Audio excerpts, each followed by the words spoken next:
Hoy contamos en el programa del Club de los Poetas Muertos con una gran persona y una excelente profesional como es Carmen Córdoba Barea. Nos va a hablar de los trastornos neurodegenerativos y del daño cerebral. Para mí es todo un placer contar contigo, Carmen, en el Club de los Poetas Muertos. Muchas gracias, Antonio, y gracias por invitarme. Tenemos que decir que Carmen se graduó en logopedia por la Universidad de Granada en el año 2014, posteriormente especializándose en terapia miofuncional. Poco tiempo después hizo un máster en investigación logopédica en trastornos neurodegenerativos y daño cerebral en la misma universidad. Estos años ha tenido la oportunidad de aprender y de trabajar en diferentes entornos, desde clínicas privadas a centros educativos, pasando por asociaciones de daño cerebral hasta instituciones para la tercera edad, lo que le ha llevado a adquirir una perspectiva integral y adaptativa en sus tratamientos, tanto para niños como para adultos. Y en el año 2019 decidió instalarse para montar su propio centro de logopedia en Granada, llamado Habla Logopedia. Atesora más de 10 años de experiencia en el campo de la logopedia y su pasión siempre ha consistido en ayudar a las personas a mejorar su comunicación y su calidad de vida.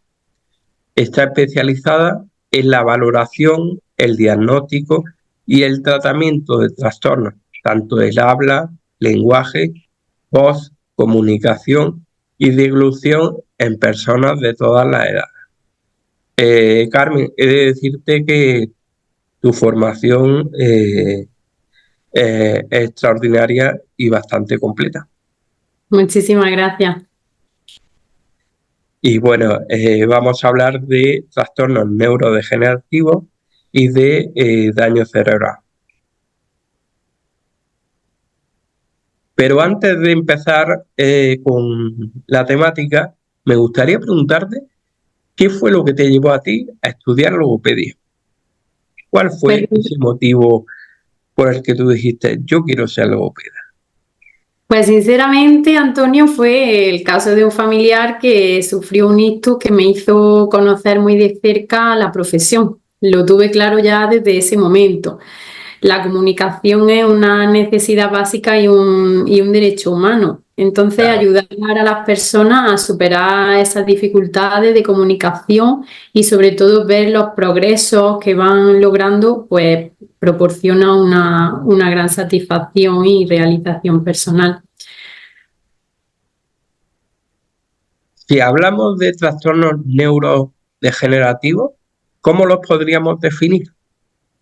Pues mira, todas las enfermedades neurodegenerativas se caracterizan por un proceso progresivo de degeneración y muerte neuronal en el cerebro y otras partes del sistema nervioso central o periférico.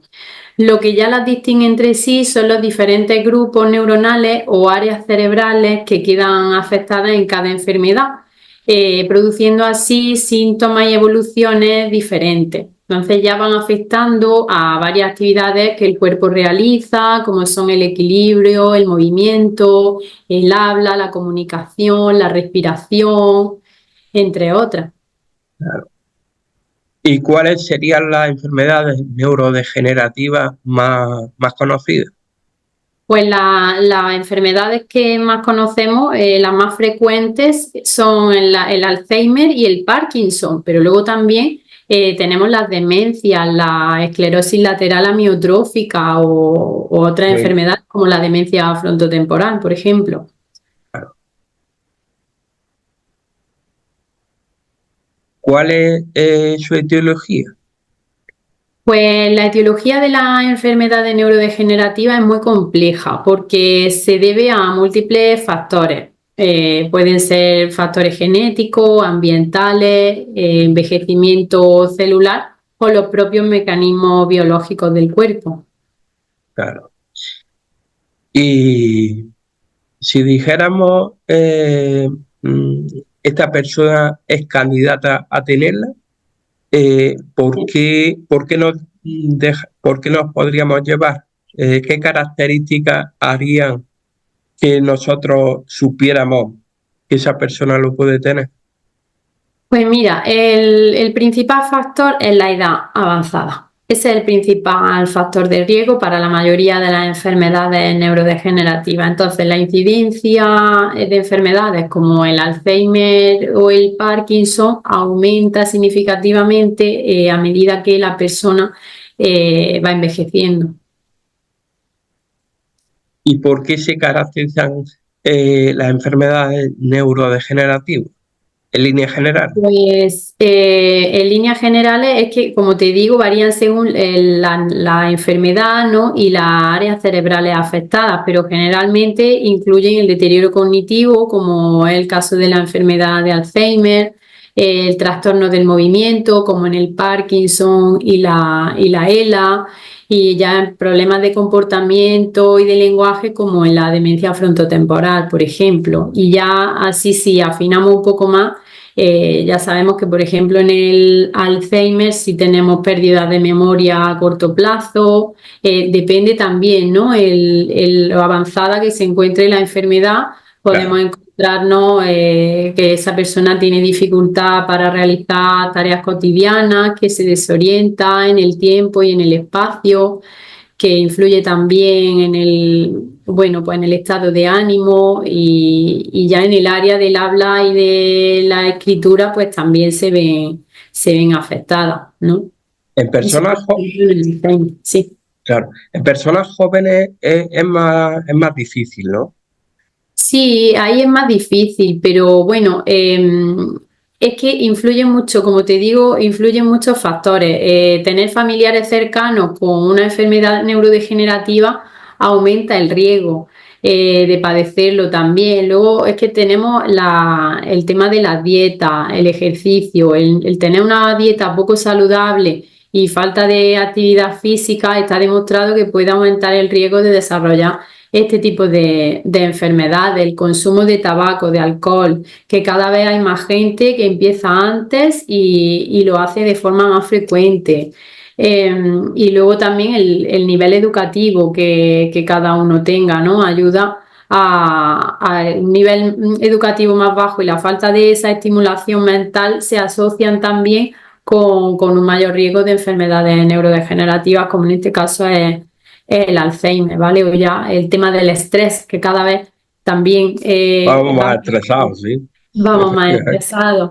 Entonces, claro, sí, influye la edad, pero también tenemos todos esos factores que hay personas en las que puede desarrollarse antes si tiene antecedentes familiares, o un poco más tarde. Claro. ¿Cómo se pueden prevenir?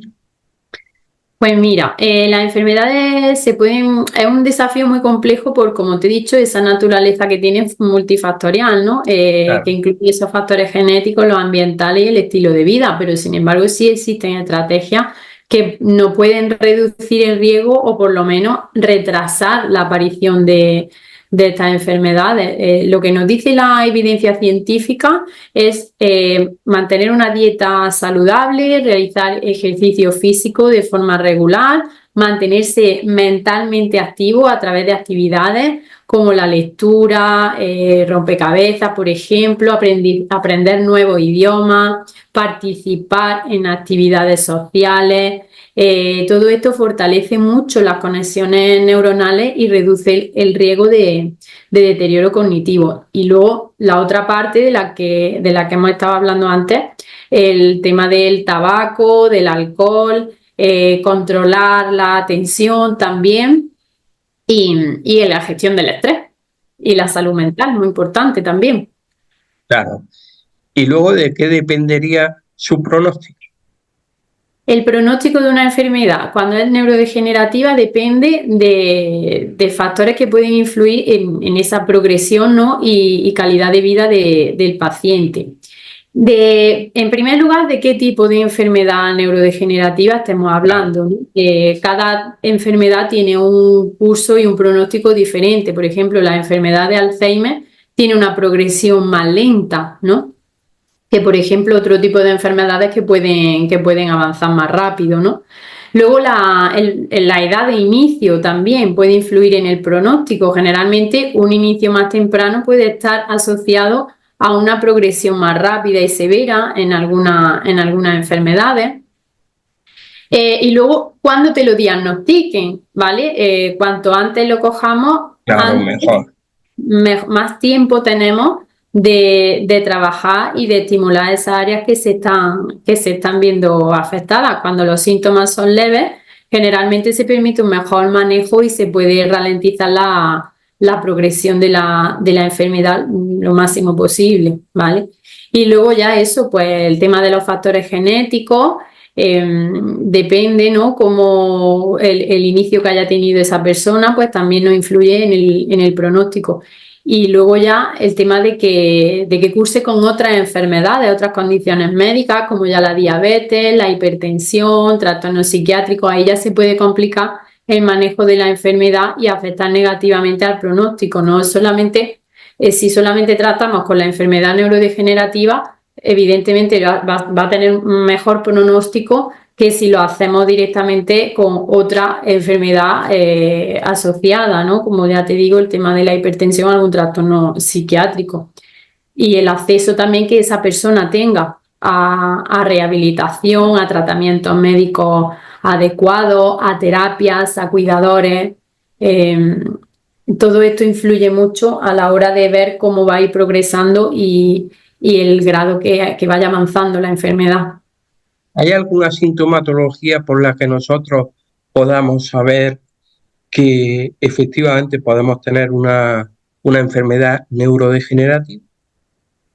La sintomatología normalmente, como te digo, ya se va notando cuando ya estamos en estadios un poquito más avanzados, ¿no? Por ejemplo, en el Alzheimer ya nos damos cuenta el tema de la pérdida de memoria, o si es caso de Parkinson, por ejemplo, si hay temblores musculares o rigidez o problemas en el equilibrio, ¿no? Esos serían los síntomas que nos dirían, pues aquí hay una enfermedad o me está pasando algo que no es lo normal, Claro. no estoy perdiendo la coordinación o se me están olvidando muchas cosas o dónde he puesto las llaves o dónde he puesto, pero cosas ya que nos van pasando muy frecuentemente, ¿no?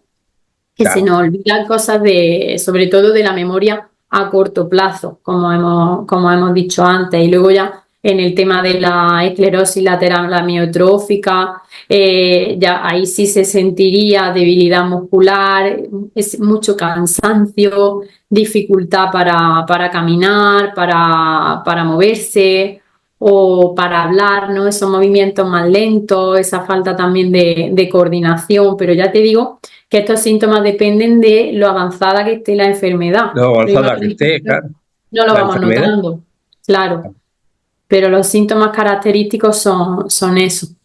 Claro. Ahora vamos a hablar un poco del daño cerebral adquirido o ictus.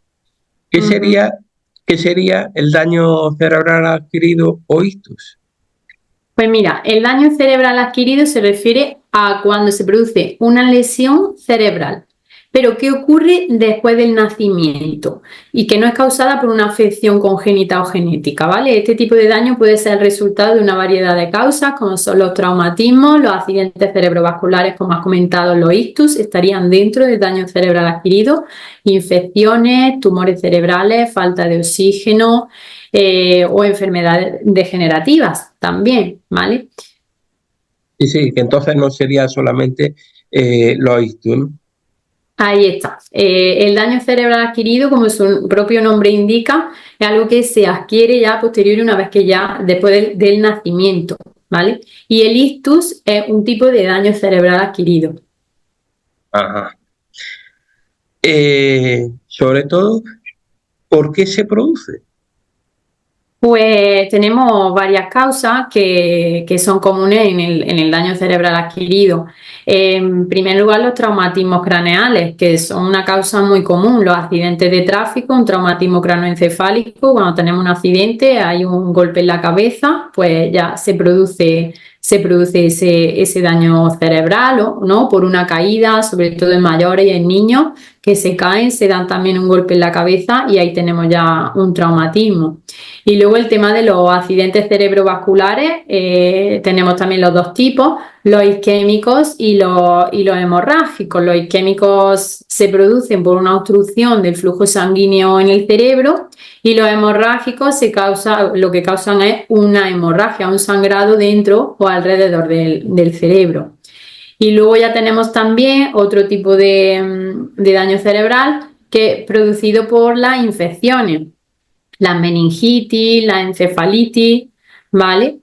Y después tenemos la falta de oxígeno en el cerebro, que también se pueden dar casos en el que falte la falta de oxígeno en el cerebro o que se disminuya ese suministro. Puede resultar, por ejemplo, en situaciones de ahogamiento, asfixia, un ataque cardíaco, alguna complicación de una cirugía, ¿no?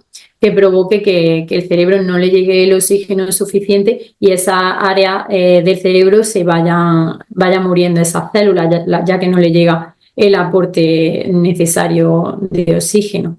Y luego ya también, por últimas causas, tenemos los tumores cerebrales, benignos o malignos, da igual, porque pueden producir esa presión en el tejido cerebral y causar daño, ¿vale? Y las enfermedades neurodegenerativas de las que hemos hablado, que también pueden provocar ese daño cerebral progresivo porque poco a poco se van deteriorando esas células y al final vamos perdiendo esas funciones. ¿Hasta qué punto son recuperables? Pues la recuperación del daño cerebral adquirido es un proceso muy complejo y que varía según la naturaleza de la lesión, la severidad y dónde se localice, en qué parte del cerebro, así como otros factores individuales también, como hemos hablado antes, como la edad y el estado general de salud del paciente. ¿Vale? Por ejemplo, la magnitud del daño cerebral no es lo mismo que tenga solamente un área pequeñita afectada a que tenga muchos microictus por todo el cerebro. Van a estar afectadas más áreas y va a hacer falta más tiempo de recuperación y más esfuerzo por parte del paciente. También donde se localizan las funciones afectadas, pues dependen de las áreas que sean afectadas. Si afecta a la parte del movimiento, a la parte del habla, a la parte de la comprensión, ¿vale?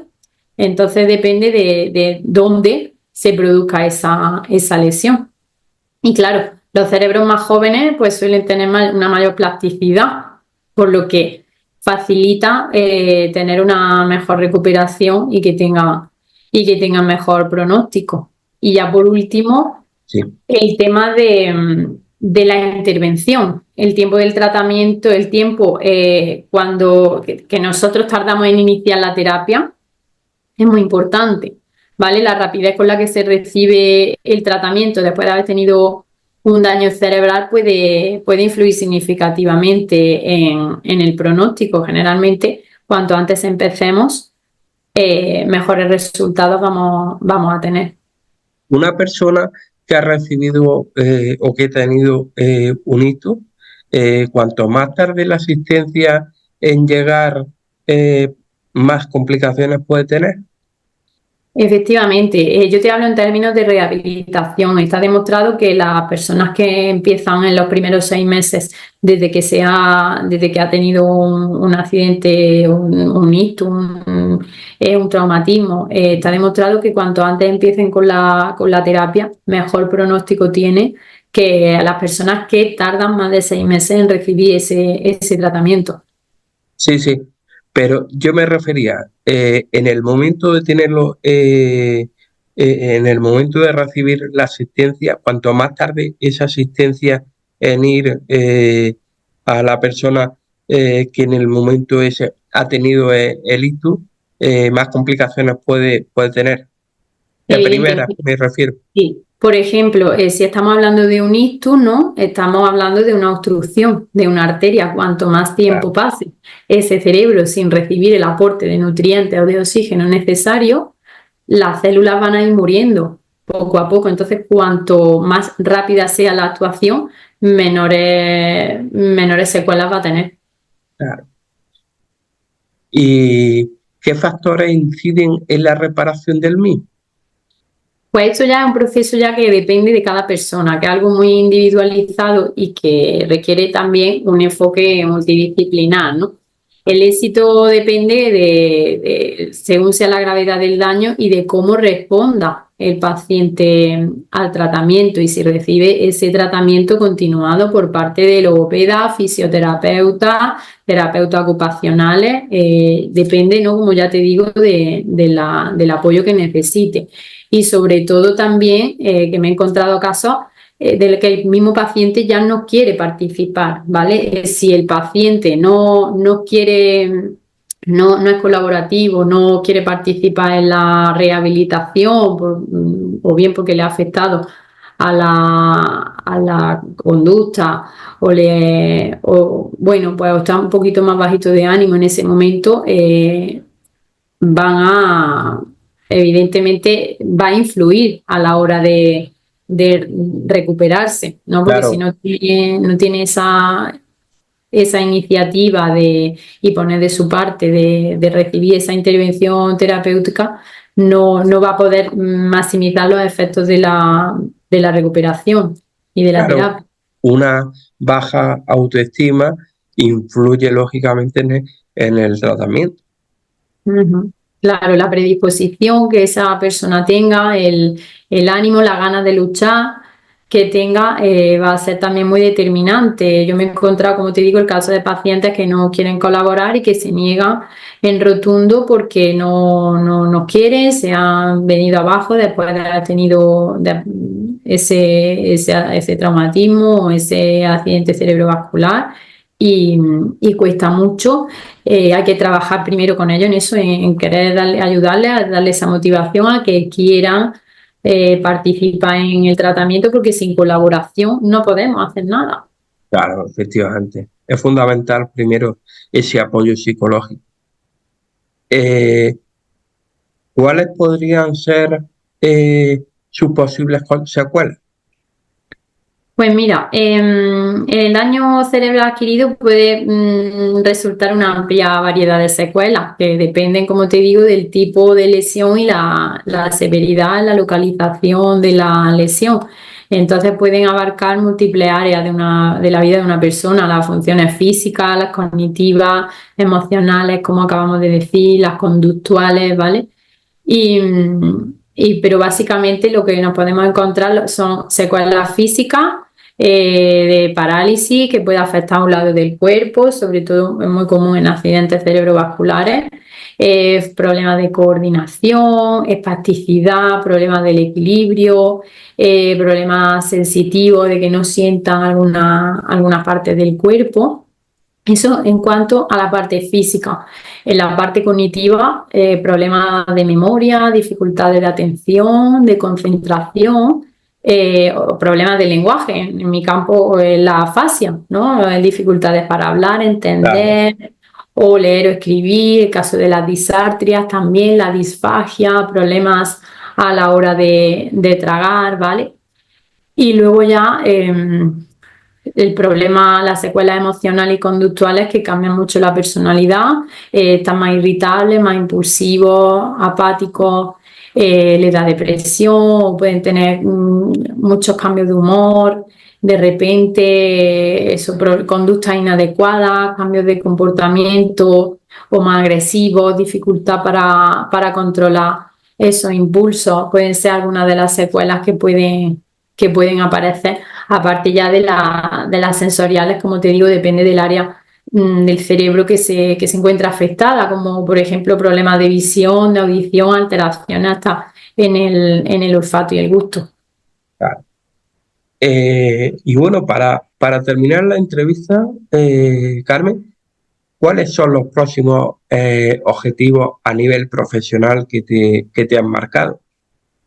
Pues seguir dando visibilidad a esta profesión siempre que pueda para poder dar a conocer la importancia del logopeda tras haber sufrido un daño cerebral o padecer una enfermedad neurodegenerativa, y así seguir mejorando la calidad de vida de las personas que la sufren, y seguir formándome en este campo, porque no paramos de formarnos y de seguir investigando para poder ofrecer a los pacientes la máxima calidad en tratamiento.